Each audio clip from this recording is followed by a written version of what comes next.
Acompáñenme por favor a Hechos capítulo 16. Saludamos a todas las personas que nos siguen a través de las redes sociales. Que el Señor les bendiga. Gracias por seguirnos, gracias por edificarse a través de esta poderosa palabra de Dios.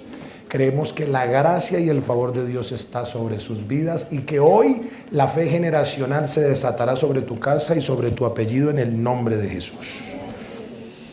Amén. Hechos capítulo 16, del versículo 1 al versículo 5, he titulado este mensaje La fe generacional. Diga conmigo, la fe generacional. Creo que este es uno de los temas que el Espíritu de Dios está hablando en estos tiempos. El Espíritu Santo está hablando acerca de una nueva generación que se está levantando. Una nueva generación que está surgiendo. Cuando nosotros ignoramos la forma como Dios ejecuta sus planes, asimismo ignoramos la estrategia que debemos establecer en la tierra para que nuestras generaciones enteras le sirvan al Señor.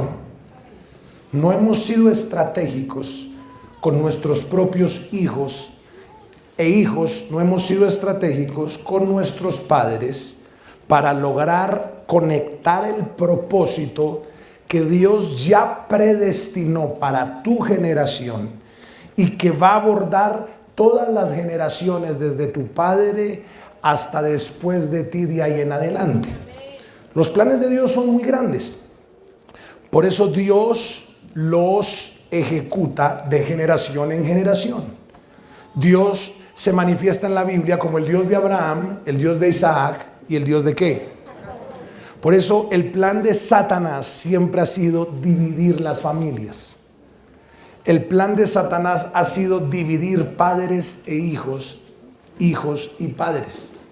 El plan de Satanás ha sido desconectar el legado generacional para que la obra del Señor no pueda continuar de generación en generación. Vamos a ver a través de este pasaje cómo el Señor confió en jóvenes muy valientes. Cómo el Señor confió en la juventud. En la Biblia usted ve que Dios le dio la confianza a los jóvenes. ¿Cuántos sabían eso? Tenemos que estudiar la palabra para ver eso. Y específicamente en lo que vamos a estudiar hoy, vamos a ver cómo Timoteo es un claro referente de que Dios confía en la juventud. Timoteo es un claro referente de ese llamado generacional. Y Timoteo es un claro referente de cómo el Señor, ojo con esto que voy a decir, y yo necesito que los jóvenes, y aquí hay gente que es joven en Cristo. Vieja la cédula, pastor. ¿Cuántos jóvenes hay en este lugar?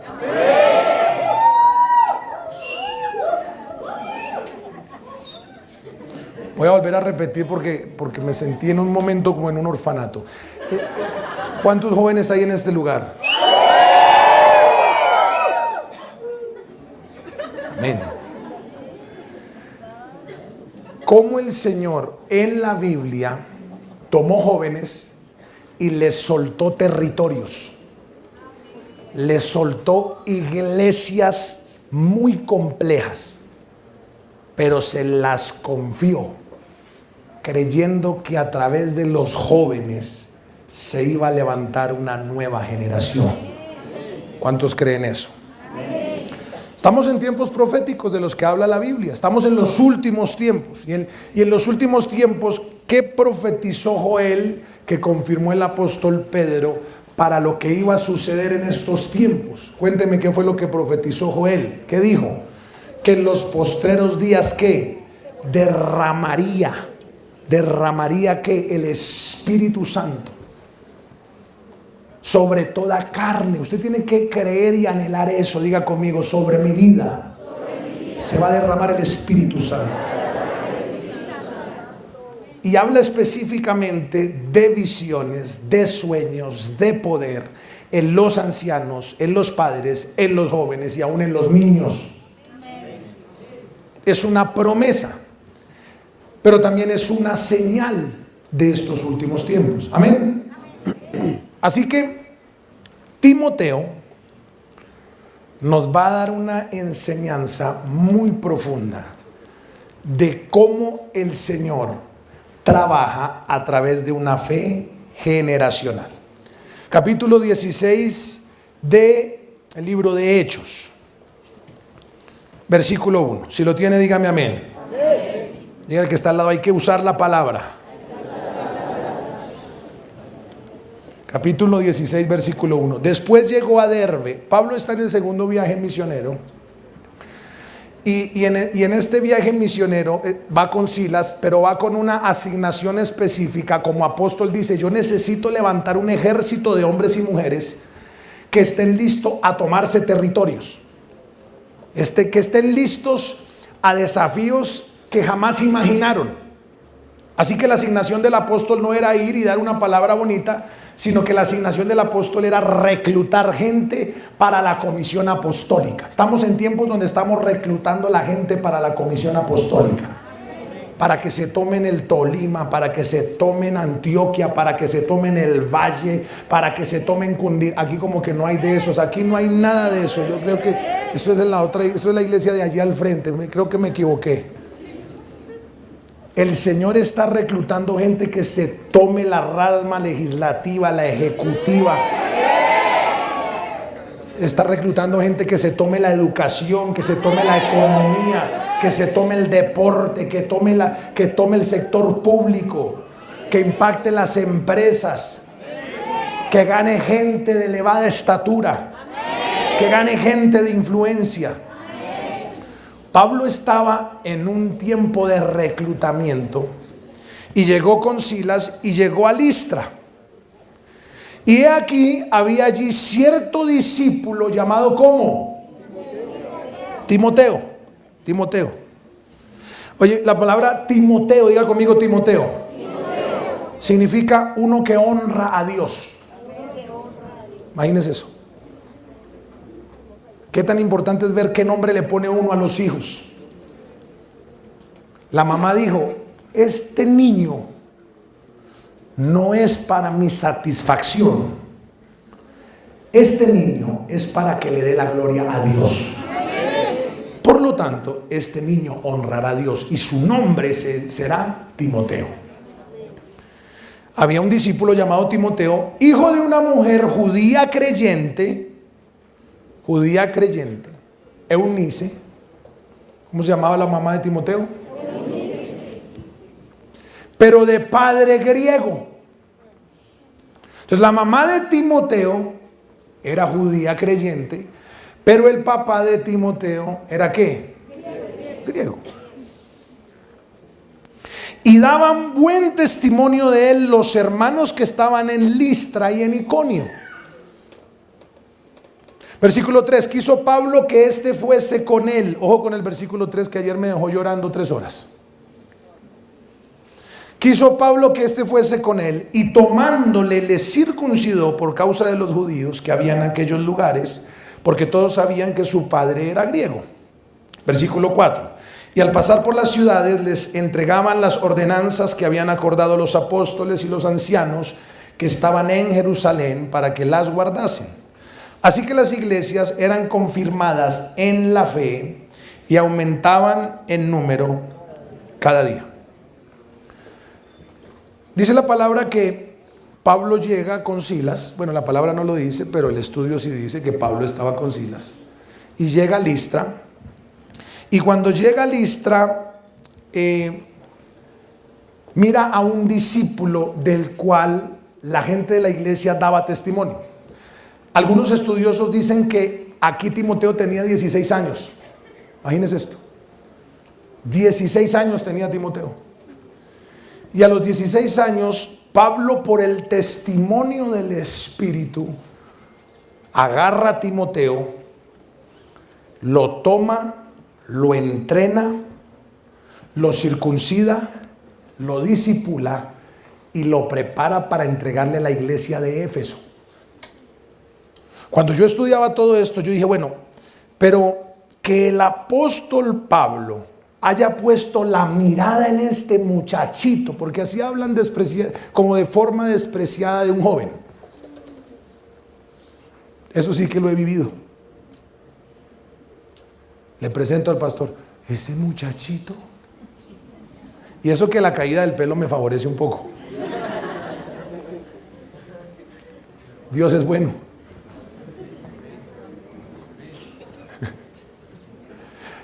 A los que amamos a Dios, todas las cosas.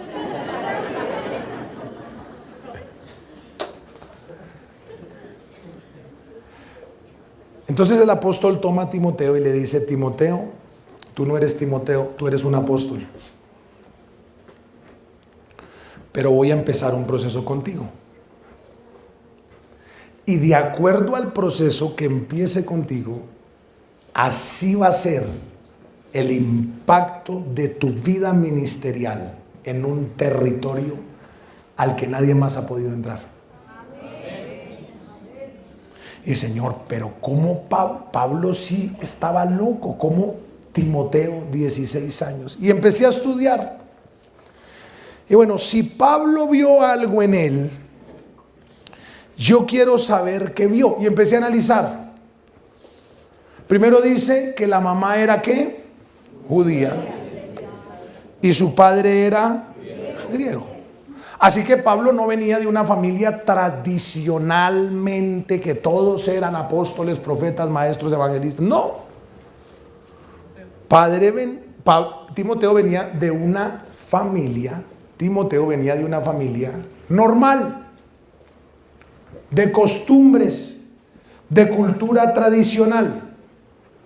Ahora, la cultura romana decía que la creencia, ojo con esto, que la fe y los principios lo ponía era el papá.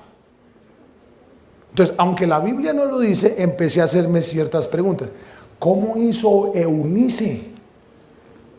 Porque si los hermanos daban testimonio, mire lo que dice el versículo 2, y daban buen testimonio de él, ¿de quién? O sea, toda la gente decía, uy, ese Timothy es un predicador poderoso. Yo creo que el apóstol Pablo llegó y dijo, bueno, ¿quién recomiendan? Timothy, apóstol. ¿Y por qué? Porque, ¿qué es dar testimonio? ¿Cuáles eran los principios del obispado o del diaconado que están en las cartas pastorales paulinas, es decir, en Timoteo? Que tenían que ser ¿qué? Prudentes, sabios, no que les gustara la póker. ¿Qué más decía? No, lo digo porque es que hay unos que dicen, yo soy maduro, pastor, destape media. No, la palabra no dice eso. La palabra dice no dado ¿a qué? Al vino. No contencioso, marido de una sola mujer. Entonces, cuando yo veía todos esos requisitos en la misma carta de Timoteo, yo decía, qué tremendo este Timoteo. A los 16 años ya era el referente de la iglesia, ya era el referente del liderazgo. Hay jóvenes en este lugar que serán el referente de Colombia. Eso como que no lo entendieron, como que yo creo que es su hijo.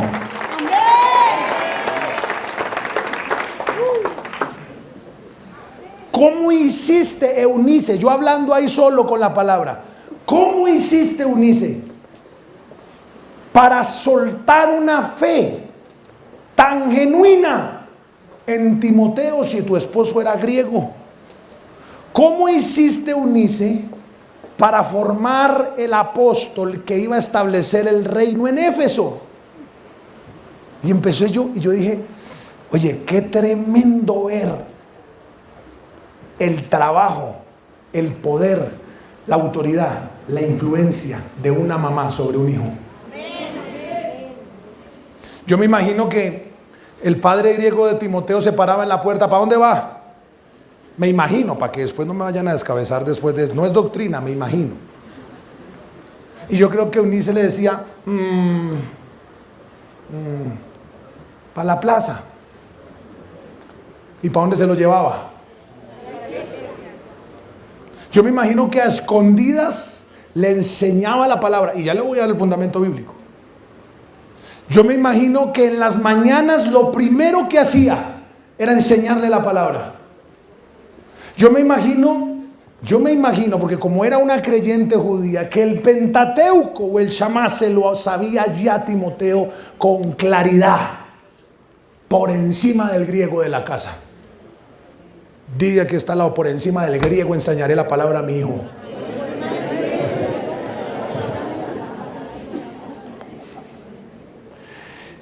Y se vino esta pregunta, le dije, ¿qué viste en Timoteo, Señor? ¿Qué viste?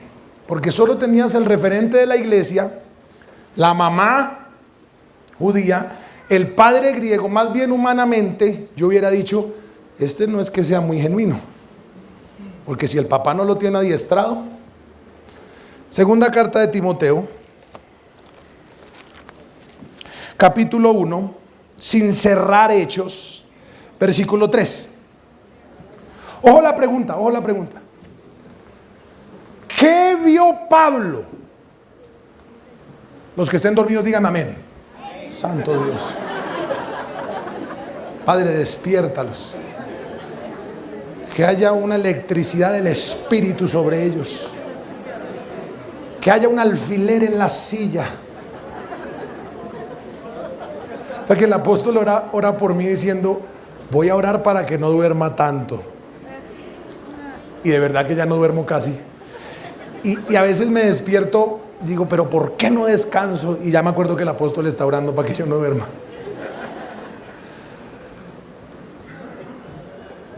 Ok, ¿lo tiene?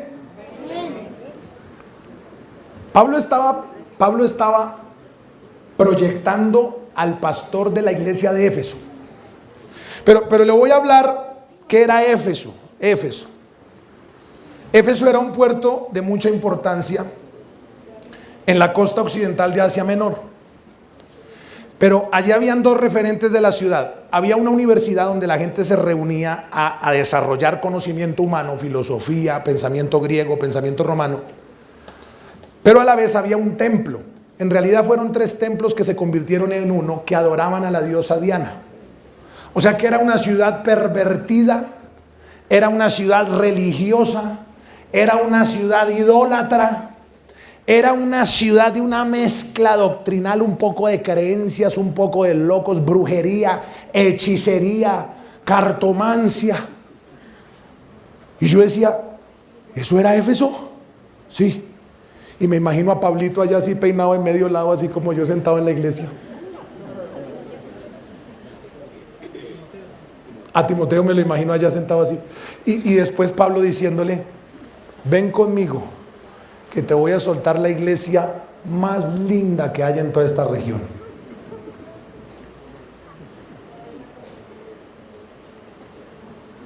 Entonces, en la segunda carta, lo que vamos a leer, Pablo está ya finalizando el ministerio, porque yo me hice la pregunta, acuérdense dónde va la historia. ¿Qué vio Pablo en quién? Y porque es que para uno arriesgarse a coger a un muchachito, ahora los enviaban de 2 en 2, pero la carga era tremenda. Sobre todo que le cuento otra información, para no decir chisme, que eso no es del Señor. Eso no es del Señor el chisme.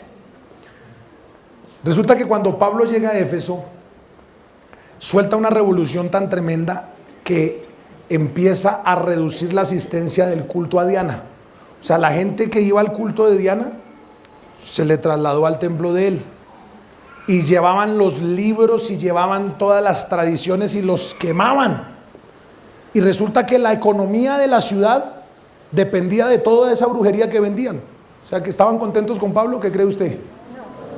Pablo va y hace el desorden, establece el reino, desajusta la economía, acaba con Diana, acaba con la religiosidad del paganismo y suelta a Timoteo.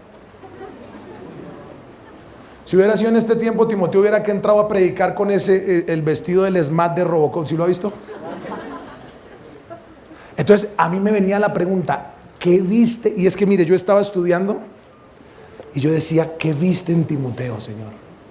Y agarraba la concordancia, agarraba el diccionario bíblico, agarraba por un lado, agarraba, Señor, tienes que decirme qué viste en Timoteo. Porque si eso que tú viste en Timoteo, lo debemos tener todos los cristianos para que nos confíes territorios y para que territorios pervertidos sean territorios de adoración a Jesucristo. Entonces por eso era la pregunta, no sé si me entiende, por eso era, ¿qué viste en Timoteo? Diga, ¿qué viste en Timoteo? Entonces en la segunda carta de Timoteo, el apóstol Pablo está ya finalizando la carrera y empezó en una situación muy terrible porque la gente se le estaba apartando ya al apóstol Pablo. Entonces el apóstol Pablo escribe a su hijo fiel, a su hijo espiritual fiel, Timoteo, deseando verlo, pero también dándole algunas instrucciones porque Timoteo estaba enfermo y Timoteo estaba asustado. Entonces viene esta carta: doy gracias a Dios, al cual sirvo desde mis mayores con limpia conciencia, de que sin cesar me acuerdo de ti en mis oraciones noche y día. Mire tan lindo como, mire cómo cuando uno agarra a una persona y la disipula, la mentorea, la entrena, la capacita, uno empieza una relación muy cercana y empieza uno a convertirse en el padre espiritual. Pero a la vez empieza uno a suplir algunas necesidades físicas y humanas que solo un padre físico lo puede dar. Entonces empezó este varón a escribirle esta carta de amor, de confianza, de apoyo. Y mire lo que le decía: deseando verte, al acordarme de tus lágrimas para llenarme de gozo. Ojo con esto. Entonces empecé a responder algunas preguntas. ¿Qué vio Pablo en Timoteo? Lágrimas. Quizás no era el más hábil, quizás no era el mejor predicador, quizás no era el más fluido, quizás no era teólogo, quizás no era escatólogo, quizás ignoraba la exegesis, la hermenéutica, la ciencia de interpretación de la Biblia. Pero Timoteo era un hombre que lloraba en la presencia de Dios. Amén. Mire cómo dice el apóstol: al acordarme de tus lágrimas. ¿Sabes algo, hijo? En este tiempo Dios no te escogerá por tu habilidad humana, por tu profesión, por tu carrera, por tu capacidad. Dios te escogerá por tu corazón. Amén. Versículo 5. Trayendo a la memoria, ojo con esto. Entonces, ¿cuál es la pregunta que estamos tratando de desarrollar? ¿Qué vio Pablo en Timoteo? ¿Qué viste en Timoteo? Porque es que el versículo 3 de Hechos 16 dice: quiso Pablo. O sea, como que Pablo iba, camine, mijo. Y eso no era democrático. ¿Qué opina, pastor? ¿Le sirve? ¿No le sirve? No. Quiso Pablo, me lo llevo. Pero revise que no ha hecho teología. No me importa, me lo llevo. Y si me lo llevo, lo vuelvo apóstol, lo vuelvo predicador, lo vuelvo profeta, lo vuelvo evangelista, lo vuelvo maestro de la palabra. Y lo pueden ver de poquita edad, lo pueden ver chiquitico, pero en mis manos apostólicas lo vuelvo un león.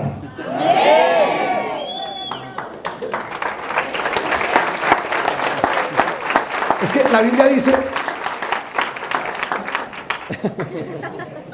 es profético.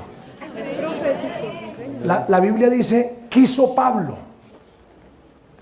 Y el Espíritu me decía, no fue Pablo, fue la unción apostólica, fue la gran comisión de Jesucristo, fueron los diseños celestiales que le pusieron la mirada a Pablo, a Timoteo, y le dijeron: Timoteo, ¿sabes qué? Eres útil para el ministerio. Amén.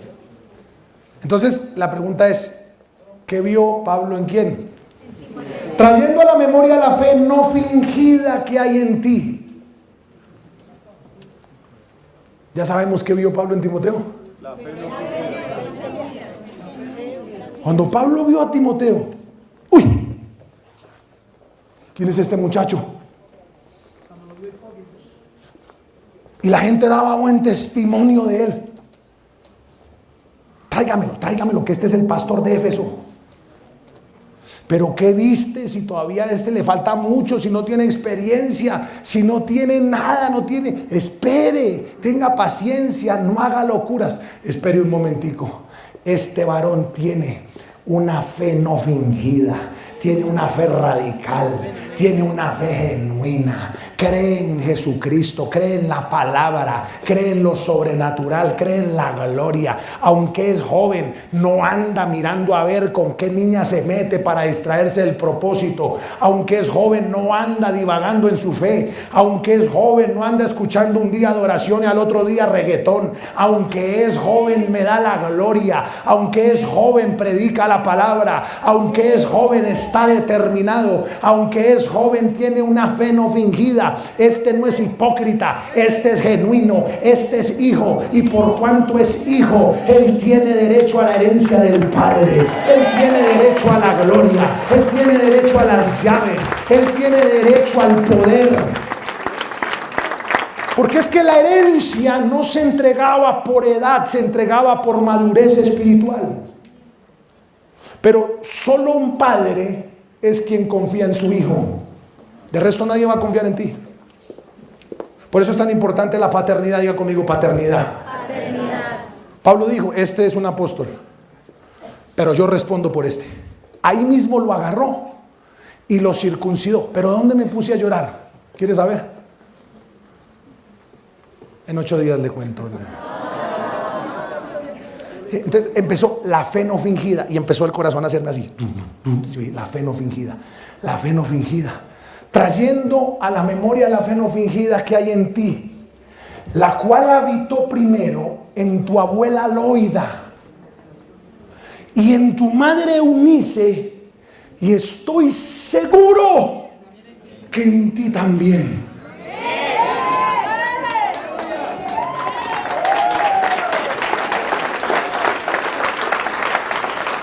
Y Señor, ¿qué viste? ¿Qué viste en Timoteo?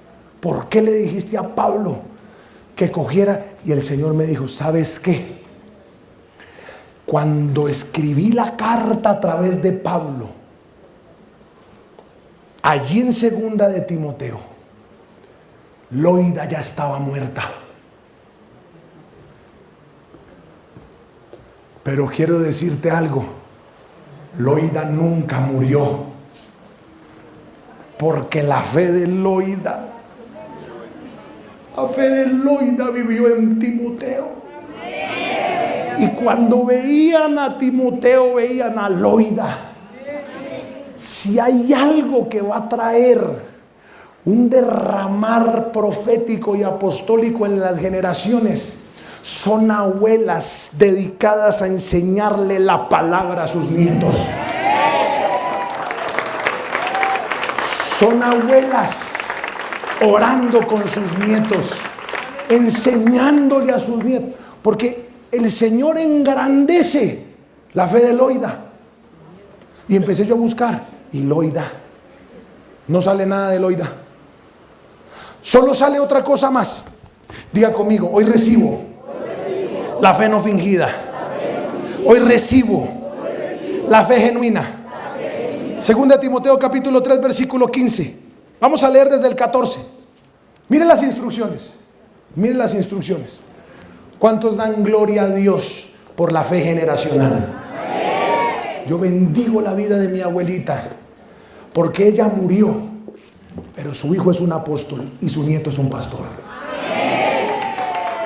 Denle un aplauso al Señor. Denle un aplauso al Señor.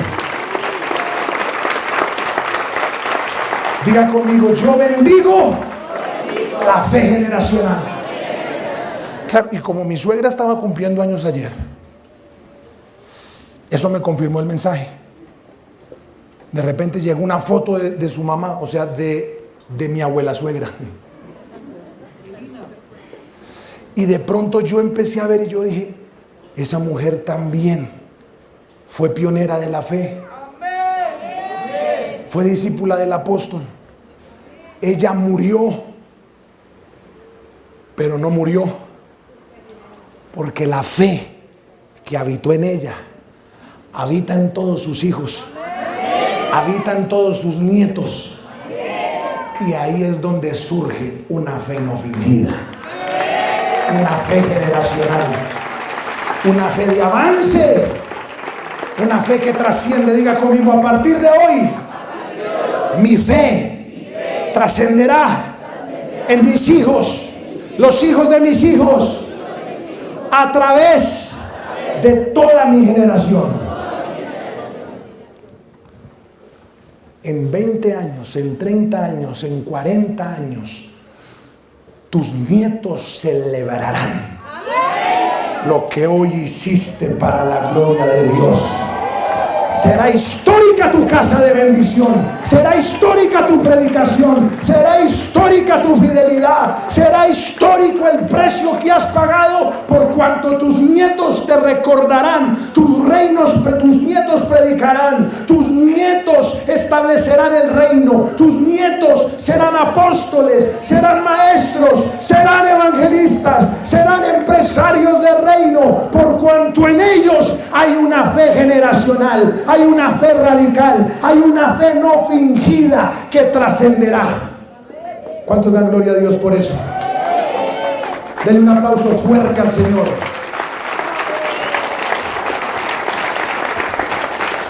Segunda carta de Timoteo, capítulo 3, versículo 13. Mire, el apóstol Pablo está advirtiendo a Timoteo, está advirtiéndolo. Y le está diciendo: cuidado, porque en los postreros días vienen hombres pervertidos, vienen hombres torcidos. Entonces mire lo que dice: mas los malos hombres y los engañadores irán de mal en peor, engañando y siendo ¿qué? Versículo 14. Pero tú, Timoteo, persiste en lo que has aprendido y te persuadiste, sabiendo de quién has aprendido. Siga, versículo 15. Ay, Dios mío. Ay, Loida. Ay, Eunice. Loida, no sales en un afiche, no sales en una pancarta, no se hizo una carta a tu nombre, Loida, pero diste un nieto apóstol de la nación. Mire. ¿Y que desde qué? Que desde la niñez has sabido. La palabra saber en inglés es knowing, conocimiento claro y específico bíblico. Y que desde la niñez has sabido las escrituras, las cuales te pueden hacer sabio para la salvación por la fe no fingida que había en tu abuela, que había en tu mamá, que también hay en ti, y que hoy te hacen confiable para la gran comisión de Jesucristo. Amén. Ahora, diga conmigo, vamos a hacer énfasis en el 15. Dice: y que desde la niñez, diga conmigo, desde la niñez. Miren lo importante que es entender cómo el Señor puede confiar en un joven, si ese joven desde la niñez, sus abuelos y sus padres lo han instruido en la palabra. Diga conmigo: principios. Cuando usted edifica con principios, su hijo puede pasar por la situación más terrible que sea, pero los principios siempre estarán en su corazón. Los principios siempre le levantarán, los principios siempre le edificarán, y los principios orientarán en su propósito, en su llamado y en su asignación. Ahora, mire esto tan tremendo. Si la Biblia dice que desde la niñez Loida y Eunice habían enseñado las sagradas escrituras, ¿qué les enseñaba esta mujer? ¿Qué les enseñaba esta mujer? Dentro de la cultura judía, ¿qué era lo que enseñaba? ¿Qué era lo que establecía? ¿Qué era lo que predicaba? Deuteronomio capítulo 6, del versículo 6 al versículo 7. Oiga, Loida y Eunice le enseñaban a Timoteo de cómo Moisés abrió el mar, de cómo Moisés desató el maná, de cómo Moisés atravesó el desierto, de las señales, de los prodigios, de la ley, de las tablas, de los principios. Diga conmigo, principios. Mire, familia, entiéndame esto. Hoy nos estamos preocupando más por la educación secular de nuestros hijos que por el nivel de fe de nuestros hijos. Hoy nos importa más si nuestro hijo va a la Javeriana o va a la iglesia. Hoy nos importa más que nuestro hijo esté en la mejor universidad o en el mejor colegio, pero que esté perdido en el pecado, que esté perdido en el vicio, que esté perdido en el adulterio, que esté perdido en la fornicación. Y no quiere decir que sea malo graduarse, profesionalizarse. No, por la gracia de Dios soy profesional. Pero nunca una profesión te llevará al destino de Dios. Lo que te llevará al destino de Dios será conocerle, será amarle, será adorarle, será seguirle y será hacer su voluntad. Serás tan exitoso en tu carrera, serás tan exitoso en tu profesión, serás tan exitoso en tu labor, tal como le seas fiel a Dios. El éxito de tu vida será proporcional a tu fidelidad con el Rey de Reyes y Señor de Señores. Mientras tú no seas fiel a Dios, te trasnocharás, molerás, trabajarás día y noche, la plata no te rendirá, las cosas no te alcanzarán, porque el éxito del hombre no es hacer lo que el hombre se propuso hacer. El éxito del hombre es hacer lo que Dios se propuso hacer con él. Diga conmigo, a partir de hoy haré la voluntad de Dios. Hoy tiene que entrar un desafío a nuestras vidas, porque yo voy a marcar la pauta. Hay algunos que me dicen, es que es igualito al Papa, mírelo, es igualitico. Y predica, y yo le respondo a ellos. Ahora le digo que no hay mayor honra que me comparen con mi padre. Pero yo, ¿qué les digo? Yo les digo, mire, ojalá yo tenga los zapatos de mi padre. Lo que yo digo como hijo, diga fe generacional. ¿Qué van a decir tus hijos? Y esto es lo que vamos a edificar en el Congreso. ¿Qué van a decir tus generaciones? ¿Qué van a decir tus nietos? Hoy por hoy yo digo, ojalá. Ahora, lo que yo voy a decir, lo dijo mi primo Samuel. Cuando murió su padre, el apóstol Alfonso Díaz, 92 iglesias. Lo llamó Alberto Motesi, el apóstol. Samuelito, hijo, estoy contigo, te apoyo, te fortalezco. Tienes un legado tremendo, tienes un rumbo tremendo, tuviste un ejemplo tremendo. Tu padre confió en ti, te dejó todo en tus manos, avanza. Y escuché lo que le dijo Samuel a Alberto Motesi. Le dijo, gracias, pastor. Pero aunque traigo el legado, el nombre y el apellido de mi padre, ojalá tenga los zapatos para dejar la huella que mi padre dejó. Y cada vez que me dicen eso, digo, ojalá yo tenga los zapatos para dejar la huella que mi padre ha dejado en Honduras, en Argentina, en Panamá, en Estados Unidos, en las prisiones. Pastores homosexuales se convirtieron, pandilleros se convirtieron, vandalismo reducía, sanidades decía. Yo decía, ¿quieres que cuál es mi referente familiar de que mi padre dejó huella en las naciones? ¿Cuál es el referente de tus hijos en la tierra? ¿Qué van a decir tus hijos?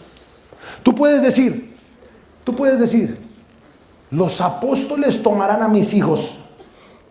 Porque le voy a decir algo a los padres. ¿Cuántos padres hay acá? Amén. Dejen la mano arriba a los padres. Oigan, padres y madres. Hay madres que son padres. Oiga bien lo que le voy a decir. Los apóstoles que se levantarán en la nación y en las naciones demandarán a tu hijo para la obra. Padres van a tener, déjela arriba porque eso es para usted. Pablo agarró a Eunice. Yo no sé si Loida en Hechos 16 todavía estaba viva, no creo. Pero Pablo agarró a Eunice y le dijo: Eunice, yo veo que amas mucho a tu Timothy y lo consientes y le haces sancocho y todo lo que quieras. Y para ti es cómodo que él vaya y vuelva a la iglesia y está en tu casa. Pero hoy tienes que entregar a tu hijo. Habrán padres acá que tendrán que soltar a sus hijos en manos apostólicas para que tomen naciones y tomen territorios. Alguien tome esa palabra. Alguien tome esa palabra. Amén. Pastor, pero mi hijo ni siquiera ha venido.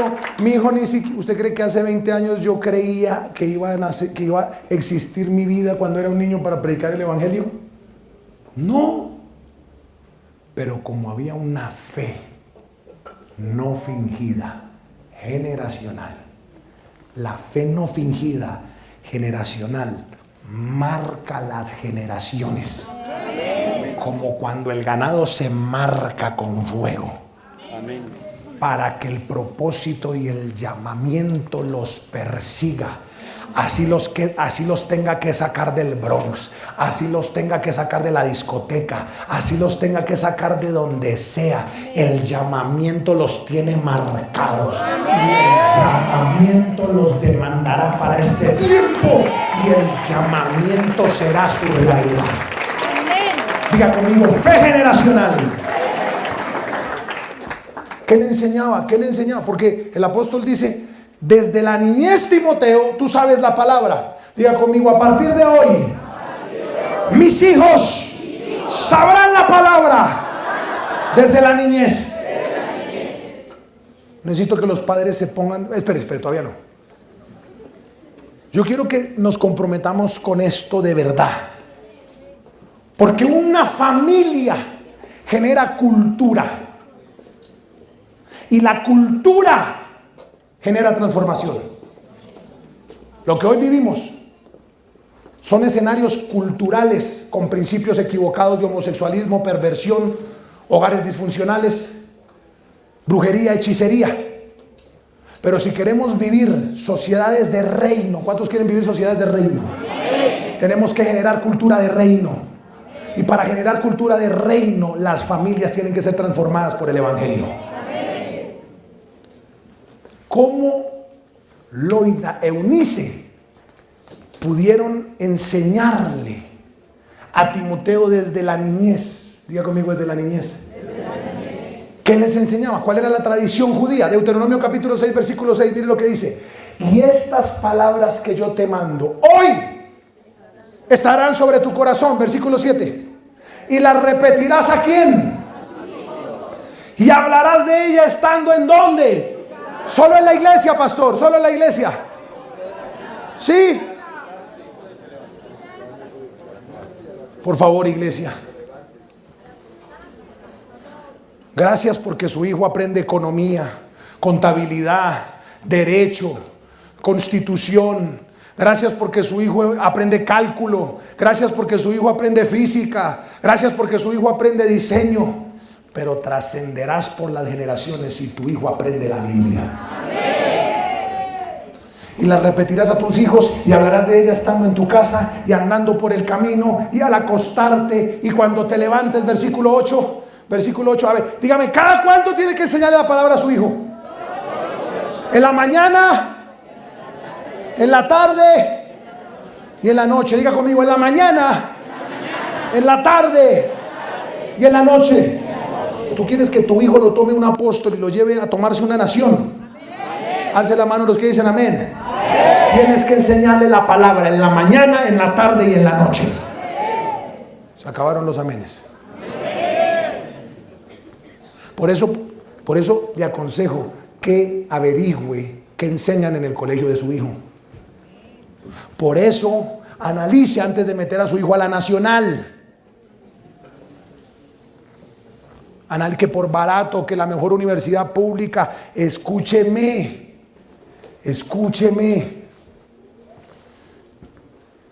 ¿De qué te sirve una buena universidad que te saca a tu hijo del llamado? ¿De qué te sirve la mejor universidad que le quita a tu hijo la salvación. ¿Alguien puede decir amén? Amén. Y las atarás como una señal, ¿en dónde? Y estarán como frontales, ¿en dónde? Versículo 9. Y las escribirás. A ver, ¿cuántos han escrito la palabra en su casa? Lo desafío. Si quiere que sus hijos sean escuderos apostólicos para tomar naciones, voy a visitarlo en su casa y quiero ver la palabra en su casa. Quiero ver versículos en su casa, en el cuarto, en la habitación, en el baño. Que en la mañana su hijo, sí, en el baño, para que también desate ahí.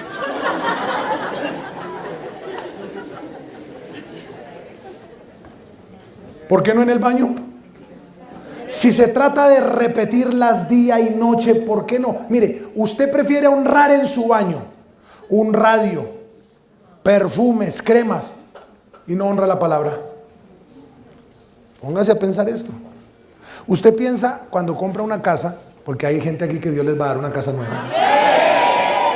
Ay, pero y el escritorio, ay, pero y el florero, y el sofá cama. ¿Y por qué no piensa primero en la palabra? Honre la palabra y la palabra lo honrará. Versículo 10. Las escribirás en los postes, en tu casa, en tus puertas, cuando Jehová tu Dios te haya introducido en la tierra que juró a tus padres, Abraham, Isaac y Jacob. Ok, ¿qué quería decir con el Shama? Es la tradición judía. ¿Por qué enseñaban el Shama? Se reduce en dos cosas en el Nuevo Testamento. ¿Qué es? ¿Qué es? ¿Qué es? Dos cosas en el Nuevo Testamento. Amarás al Señor tu Dios con toda tu mente, con toda tu alma, con todo ¿qué? Y el segundo, amarás a tu prójimo como a ti mismo. Cuando tú le enseñes a tu hijo que se ama a Dios sobre todas las cosas y que se ama al prójimo después de amar a Dios, tu hijo será el Timoteo de esta generación. ¿Cuánto lo creen en el nombre de Jesús?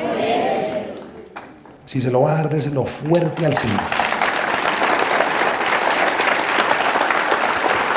Diga conmigo, fe no fingida, fe generacional. Mire, le voy a decir una cosa. Más que casas, carros, dinero, cuentas bancarias, lo mejor que usted le puede dejar a su hijo es una fe no fingida. Una fe no fingida es una fe genuina. Es una relación cara a cara con Jesús. Es una relación de compromiso. Una fe no fingida, ¿sabes qué es? ¿Sabes qué es una fe no fingida? Los que nuestros abuelos fueron pioneros en la fe, tenemos recuerdos de nuestra niñez que nos llevaban a la iglesia. ¿A cuántos?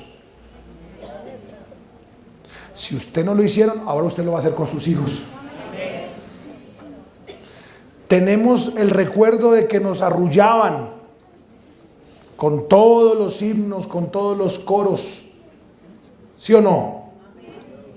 Tenemos el recuerdo de que nos enseñaban las palabras de Dios. Tenemos los recuerdos de que nos tocaba cultos de 3 y 4 horas. Así van a hablar mis nietos. Esos recuerdos son los que desatarán la cultura de la próxima generación. Entonces, cierro con esto. Es indudable que Loida y Eunice habían sido creyentes. ¿Cuántas abuelas hay acá? Ahora, note esto.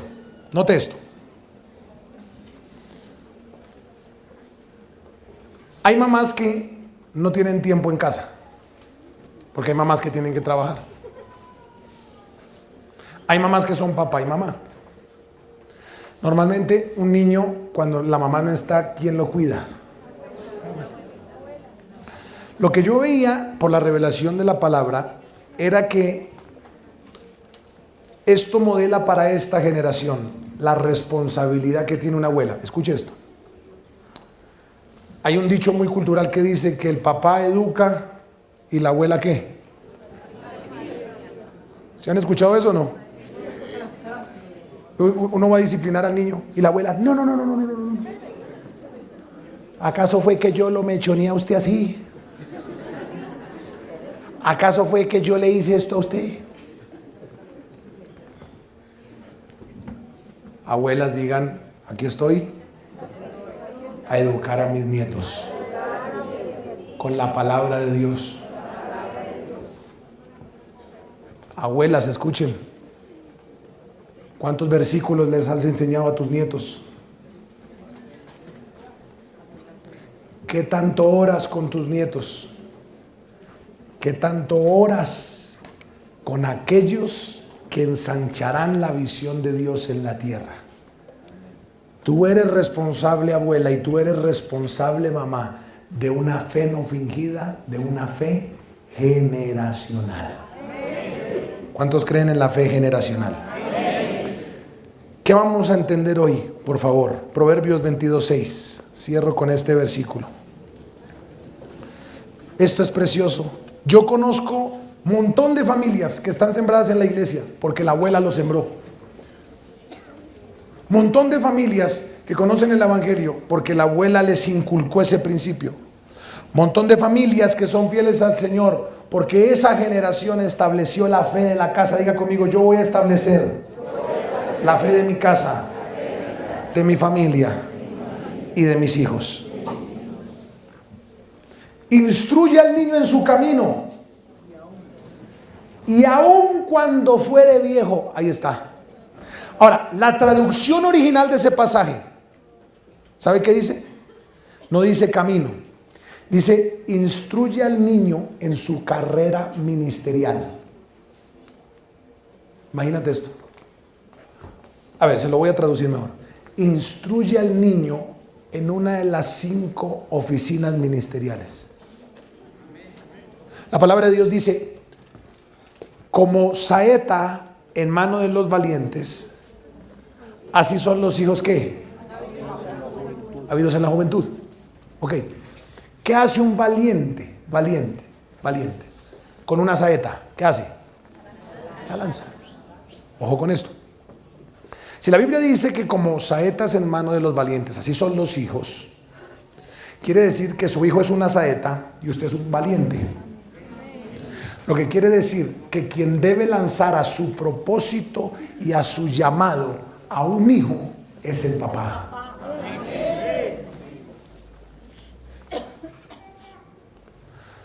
Así que cuando su hijo venga a decirles que quiero estudiar endodoncia para ratones,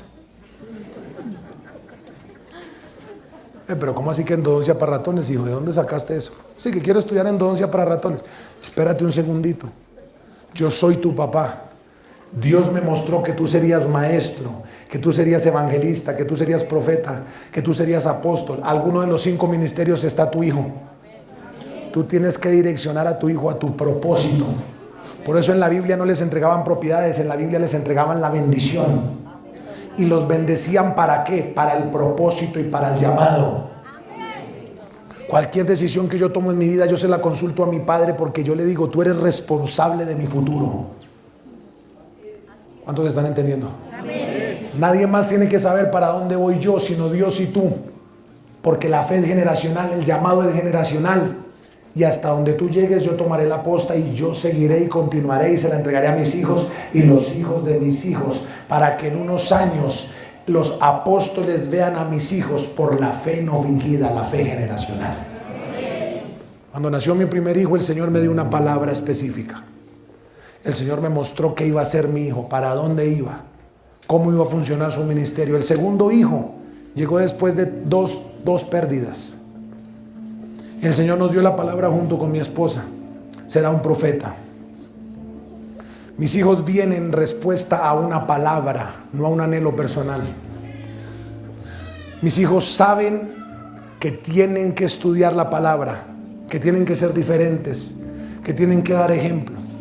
Y todos los días yo los bendigo. Y todos los días yo desato palabras de bendición sobre ellos. Y todos los días los llamo por su nombre. A mi hijo menor le digo, tú eres un profeta, tú irás a las naciones, tú declararás, tú soltarás decreto.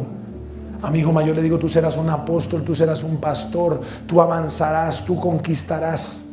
Y él sabe, él me dice, papá, cuando yo haga mi primer encuentro de jóvenes, yo voy a corregir algunas cosas que veo. Ya él está en el asunto, ¿me entiende? Si el día de mañana mi hijo viene que quiere estudiar arte, pues gloria a Dios por los que tienen el llamado en el arte, pero mi hijo no lo tiene.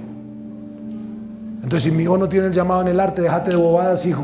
Vamos a tu apostolado, vamos a tu pastorado. Estudias en un colegio que te edifique, estudias en una universidad que te dé las herramientas necesarias. Porque lo que es mi punto de vista y lo que es mi tarea como papá, yo te voy a lanzar a tu propósito y a tu llamamiento. Yo no te voy a lanzar al mundo, yo no te voy a lanzar a la perversión, yo no te voy a lanzar a la iniquidad, yo te lanzo al llamamiento santo. Póngase de pie donde está. ¿Cuántos padres sienten un llamado a lanzar a sus hijos hoy? Tú te sentías satisfecho porque lo lanzaste a la mejor universidad. La mejor universidad casi me destruye del vicio. Digan amén, padres. La mejor universidad me llenó de vicio. La mejor universidad me llenó de espíritu de Grecia. La mejor universidad me llevó a dudar de la sangre del Cordero. Me tiene que toque algo. Hoy las generaciones se van a restaurar. Hoy las generaciones se van a restaurar. Una adoración cualquiera, una adoración. Escuche esto. El jueves, el viernes y el sábado tenemos la oportunidad de hacer lo que hizo Loida y de hacer lo que hizo Eunice. Oiga bien, ¿cuántos quieren recuperar el tiempo perdido al no enseñar la palabra a sus hijos? Ya no lo hicimos, tranquilo, lo vamos a hacer a partir de hoy. Hoy es el tiempo para enderezar nuestra generación. Hoy es el tiempo para enderezar el propósito de nuestros hijos y los hijos de nuestros hijos. Hoy tienes la oportunidad de tomar a tus familias. ¿Cuántas familias hay acá? ¿Cuántas familias hay acá? Familias. ¿Qué son 60,000 pesos? Para que en 20, 30 años tus hijos digan: recuerdo que mi papá, recuerdo que mi tío, mi abuelo me llevó a un congreso y allí tuve un encuentro sobrenatural con el Espíritu Santo y allí yo le entregué mi vida al Señor. Allí yo entendí que el único camino era Jesucristo. Porque el argumento es que no hay el dinero. Mire, 60,000 pesos no es nada para salvar miles de generaciones. Miles de generaciones. Familias, hay un llamado de Dios. No es opcional. Si esta palabra hizo algo en ti hoy, si esta palabra hizo algo en tu corazón y sientes un desafío de afectar tu generación, te pongo una cita divina. Jueves desde las 8 de la mañana, viernes desde las 8 de la mañana, sábado desde las 8 de la mañana. Todas las familias podremos decir, como dijo Josué: por mi parte, yo en mi casa serviremos a Jehová.